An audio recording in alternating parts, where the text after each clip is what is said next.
எசேக்கியேலுடைய தீர்க்கதரிசன புஸ்தகம் அந்த 28:12. சாரி. மனுபுத்திரனே, நீ தீரு ராஜாவை குறித்து புலம்பி அவனை நோக்கி கர்த்தராகிய ஆண்டவர் உரைக்கிறது என்னவென்றால், நீ விசித்திரமாய் செய்யப்பட்ட முத்திரை மோதிரம், நீ ஞானத்தால் நிறைந்தவன், பூரண அழகுள்ளவன். நல்லா கவனமா கேளுங்க. தாழ்மை முன்னாடி நீங்க ஜெபிக்கிறதுக்கு முன்னாடி எல்லா ஜெபங்களையும் உடைக்கக்கூடிய ஒரு பிசாசனுடைய ஸ்பாவம், பிசாசனுடைய கிரியை, அது மனுஷனுக்குள்ள சுகர் மாதிரி அப்படியே போயிட்டு இருக்கும் பொறையோடி. அது என்னன்னா பெருமை. நான் சொல்றது புரியுதா? கர்த்தர் எதற்கு வேணாலும் எதிர்த்து நிற்கவே மாட்டார். நீ எவ்வளவு பெரிய பாவியா இருந்தாலும், நீ உளுந்து கிடந்தாலும், அவருடைய நீ பாதாளத்திலே கிடந்தாலும் அவருடைய கரம் உன்னை தூக்கி நிறுத்தும். ஒரு அல்லேலூயா சொல்லுங்க. ஆனா ஒரு பெருமையுள்ள மனிதனுக்கு கர்த்தர் எதிர்த்து நிற்கிறார். எப்ப ஆண்டவரை எதிர்த்து நிற்னார்னா நீ எங்க ஓடுவோம்? எங்கேயுமே ஓட முடியாது. நம்ம ஜெபத்துக்கு பதிலே இல்லாததுக்கு காரணம் என்ன தெரியுமா? பெருமை. விழுந்து போனவனுடைய ஒரே ஒரு சுபாவ கேடு பெருமையினாலே அவன் கீழே தள்ளப்பட்டான். இன்றைக்கு ஆவிக்குரிய வாழ்க்கையாகிய இந்த பிள்ளைகளுடைய வாழ்க்கை, உங்களுக்குள்ள எனக்குள்ள இந்த பெருமை எங்க தெரியுமா வருது? சிலவங்க பார்ப்பாங்க, பிரைஸ் லார்ட் பாஸ்டர், என்னடா செஞ்சுட்டான், என்ன செஞ்சுட்டேன் பாப்பா? பாஸ்டர் சொல்லுவாங்க, ஐயோ இந்த பாலமுருகன் பிரதர் எவ்வளோ தாழ்மையா இருக்காரு, சோத்திர சிஸ்டர் விழுந்துட போறாரு மனுஷன். என்ன செய்யறாரு? அவ்வளோ தாழ்மையா இருக்கிறது. பெருமை எங்க திரும்ப வரும்? ஆவியில வரும். கையை தட்டி இயேசுவை மகிமைப்படுத்து.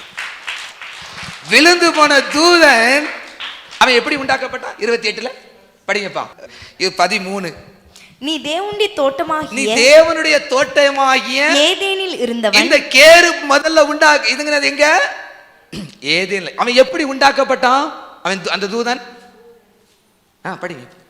பத்மராகம். பாத்துங்க. ஐயோ, இதெல்லாம் நீங்க இந்த லிஸ்ட படிச்சீங்கன்னு வச்சுங்களேன்.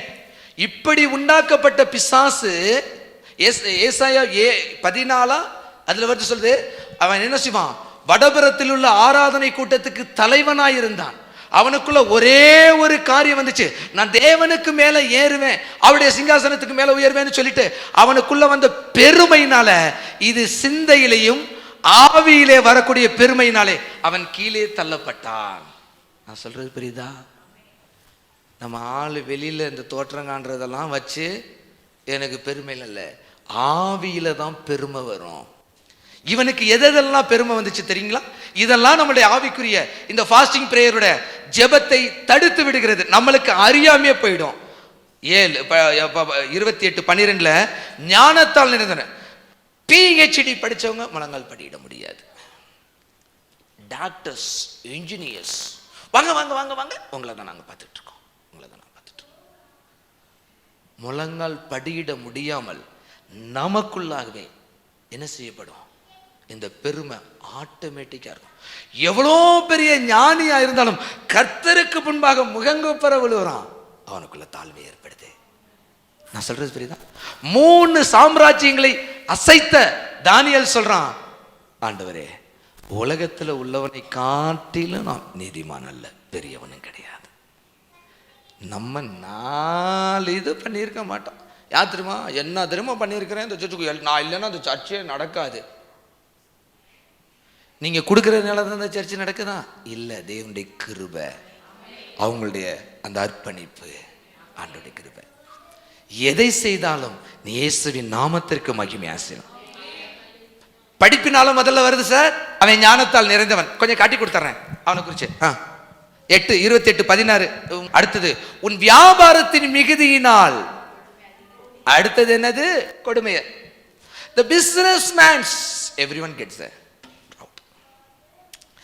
வியாபாரம், செல்வ செழிப்பு, 10 காரு, பயங்கர பில்டிங் ஆகும்னு அப்படியே இந்த இடத்தையே இந்த பட்டணத்தையே பிடிச்சிங்கன்னு வச்சுங்களேன். நீ எங்க முழங்கால் படிட்டு ஆண்டவருக்கு முன்னாடி தாழ்த்த முடியுமா? ஜென்ரலா கஷ்டம், ரொம்ப கஷ்டமாயிடும். நான் சொல்றது புரியுதா?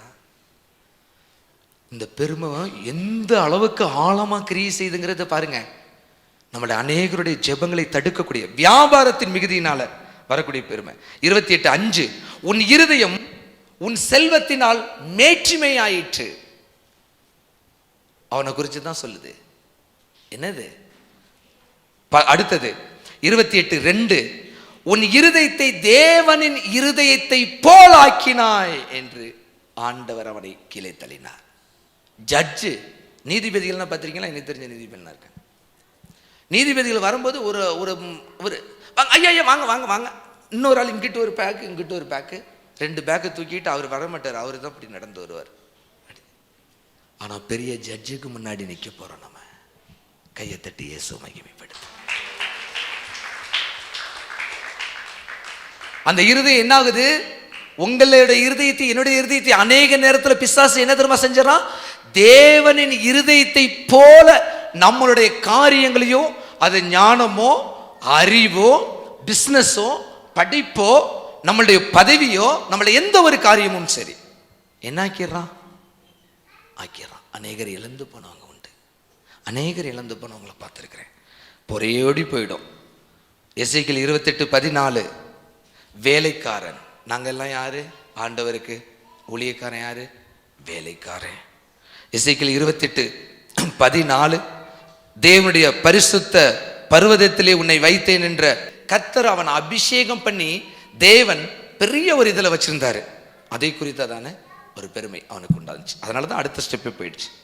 28:17 அவனுடைய அழகை குறித்ததான பெருமை வந்துச்சு. அவன் கீழே தள்ளப்பட்டிருப்பான். அழகா இருந்தாலும் சரி, இதாக இருந்தாலும் சரி, எல்லாரும் ஒரே தான். வெள்ளைக்காரியும் மேலே வந்து தான் நிற்க போகிறேங்க, கருப்புக்காரியும் மேலே வந்து தான் நிற்க போகிறோம். நீ கருப்பாக இருந்தாலும் நீ தான் அழகாக இருக்கிற. உன் ஜெபத்தை தான் கர்த்தர் கேட்கிறார். உன் ஜெபத்தை கேட்கிறார். ஆமென். எப்பா கொஞ்சம் இப்பதான் சிரிக்கிறாங்க. என்ன தெரியுது?